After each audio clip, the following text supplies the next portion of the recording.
বেদাত কাকে বলে? বেদাত কাকে বলে সেটা আপনি জানেন? তো না জানি আপনি পটন করেন কেন? বেদাত কাকে বলে সেটা জানেন না? ফেসবুক বেদাত, লাইভ বেদাত, ফ্যান বেদাত, এগুলো বেদাতের ভিতরে পড়ে, বেদাতের সংজ্ঞার ভিতরে এগুলো পড়ে। তো আপনি না জানি ফটর করেন কেন?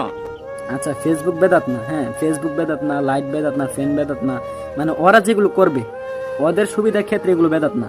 আর রাসূলের শানে, রাসূলের আগমনে আমরা মিলাদুন্নবী উদযাপন করি। আল্লাহ বলেন ওমা আরসালনাকা ইল্লা রাহমাতাল লিল আলামিন, আমরা রাসূলকে তোমাদের কাছে রহমত হিসেবে পাঠিয়েছি। আবার বলেন কুল বিফাদলিল্লাহি ওয়া বিরহমাতিহি ফাবিযালিকা ফালইফরাহু ওয়া খায়রাম মিম্মা ইয়াজমাউন। আল্লাহ তাআলা বলেন, হে রাসূল আপনি আপনার উম্মতদেরকে বলুন, আপনার উম্মতরা যেন আমি আল্লাহর রহমত পেয়ে ঈদ উদযাপন করে, আনন্দ উদযাপন করে। তাহলে আমরা রাসূলকে রহমত হিসেবে পেয়ে আমরা ঈদে মিলাদুন্নবী উদযাপন করতেছি। এই জায়গায় ওরা দলিল খুঁজে বেদাত বলতেছে। আরে মূর্খ, এলেম অর্জন করছো ঠিক আছে, কিন্তু যে হক যে এলেমটা, যে এলেমের ভিতরে রাসূলের ভালোবাসা আছে, ওই এলেমটা অর্জন করছ নাই।